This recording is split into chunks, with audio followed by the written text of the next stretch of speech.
3 езера.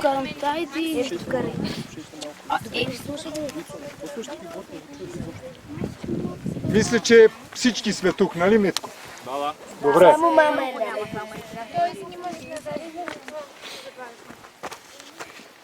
Добре, че преди това, Митко е прав, добре, че преди ви показах връх Мальовица, иначе всичко ни се скри.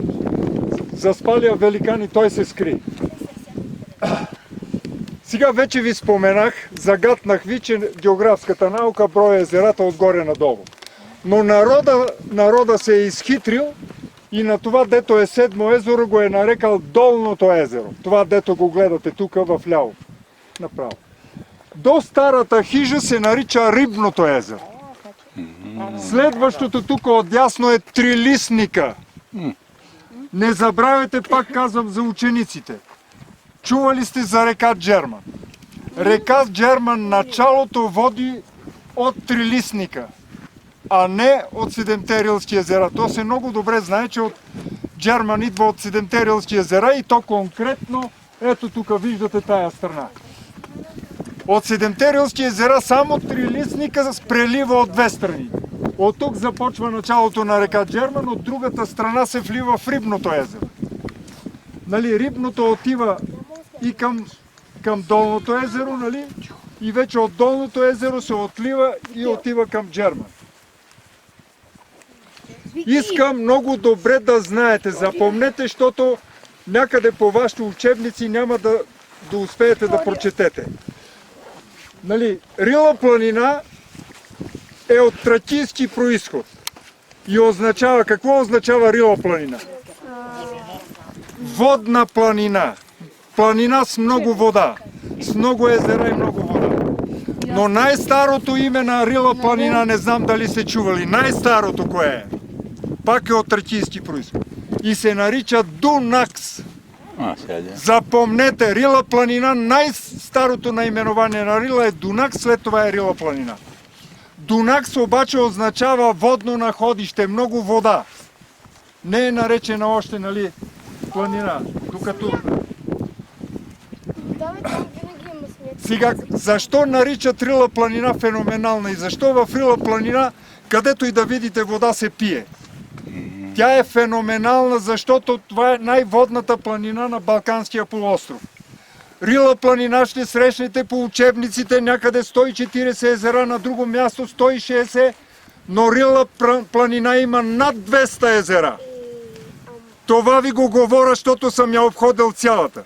А това го знам от най-старите планинари, защото съм имал една привилегия да ми кажат всичко. Има едни малки езера в Рила планина, които лятото при горещи лета пресъхват и затова 160 езера по всяко време ги има. Нали, а до над 200 има малки езера, които, нали, мочурещи езера, които така, нали. Но никога не забравяйте, че ние имаме право, даже на времето в Боровец един испанец, когато откривахме комплекс Рила, казва: на вас Господ ви дал, та се забравил от красота. И после се изпусна и вика: но на кой дал? Не знаете да цените нищо. Дано не е така с това поколение. Искам да знаете, приятели, не, ще ви призная едно нещо. Може да сте млади, може, нали, има на места катерене, изморявата се. Но най-мраза мрънкането. Ама още ли има? Ама колко? Ама не знам какво си. Виждате, че аз горе-долу се умявам да правя почивки и да сте добре. Никога не забравяйте, че най-дълбокото езеро на Балканския полуостров е тук, от Седемте Рилски езера, и се нарича Окото. Последователите на Дънов го наричат Сърцето, защото вие ще се убедите, че то е почти анатомично сърце прилича. Бъбрека ще се убедите, че наистина прилича на бъбрек и на бобово зърно. Нали? Най-дълбокото езеро на Балканите, както казах, е Окото и има дълбочина 37 метра и половина. А най-голямото езеро по площ, също в Рила планина, но не е от Седемте Рилски езера, и се нарича Смръдливото езеро. Той има една площ от 212 декара площ. Огромно езеро. Някой ще попитате защо го наричат Смръдливото.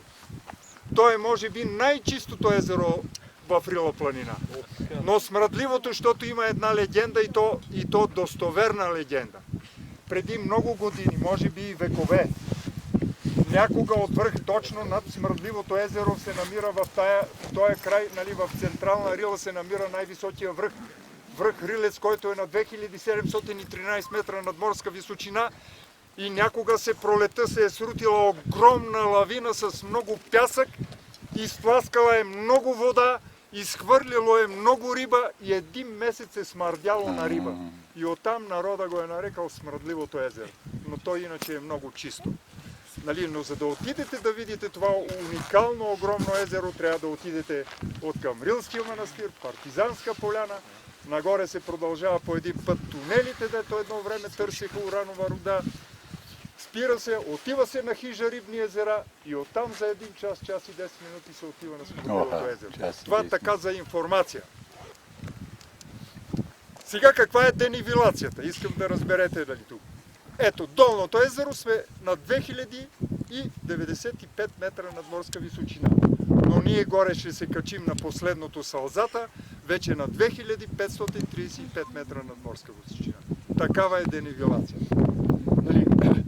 Точно до езерото седмото сълзата се нарича езерния връх, където има много пирамиди от камъни.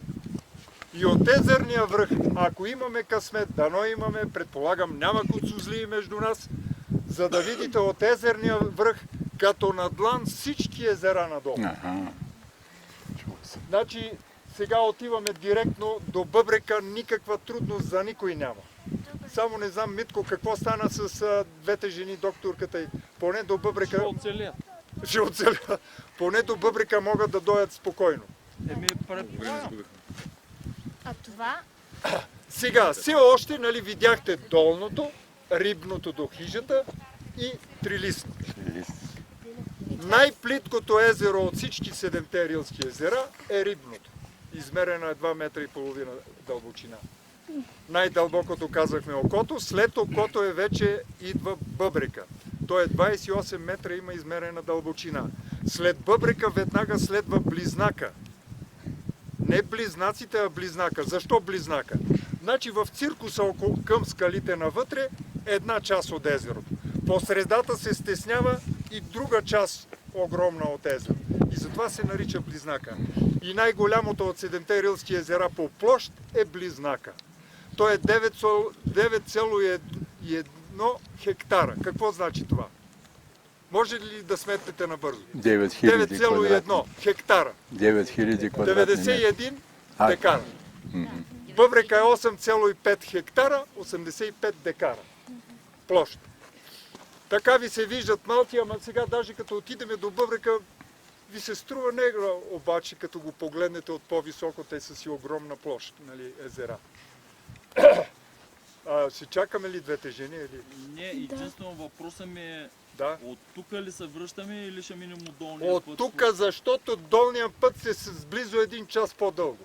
Добре, не е смисъл, че... Защото ние без това сме само пеша, време няма да ни стига. Ако няма да се връщаме от тук да кажа на жените да се върнат... Смисъл, Не, да от тук срещнем се на връщаме. хижата. От тук се връщаме, защото това е най-приятният и краткия път. Добре.